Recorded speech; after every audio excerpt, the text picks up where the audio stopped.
Metamorphosis.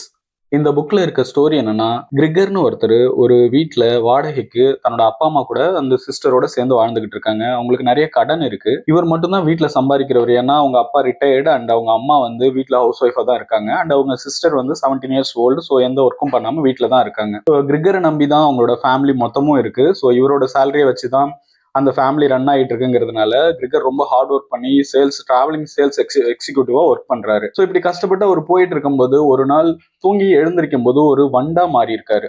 So இந்த சூழ்நிலையில அவருக்கு வேலைக்கு அன்னைக்கு போக முடியாதனால அவர் கூட ஒர்க் பண்றவரு நேரா வீட்டுக்கே வந்துடுறாரு. வீட்டுக்கு வந்து ஏன் வரல அப்படின்னு சொல்லிட்டு கிரிகரை அவரோட ரூம்ல இருந்து வெளியில வர சொல்லி கூப்பிடுறாரு. ஆனா கிரிகரால எழுந்து வெளியில வர முடியல. அவருக்கு மட்டும் தான் தெரியும் அவர் ஒரு வண்டா மாறி இருக்காரு அப்படிங்கிறதுக்காக. அவங்க சொல்றது இவருக்கு கேக்குது, இவர் சொல்றதும் அவங்களுக்கு கேக்குது. ஆனா இவரால எதுவுமே பண்ண முடியல. கொஞ்ச நேரம் ஆக ஆக அவங்க சொல்றது இவருக்கு கேக்குது. ஆனா இவர் பேசுறது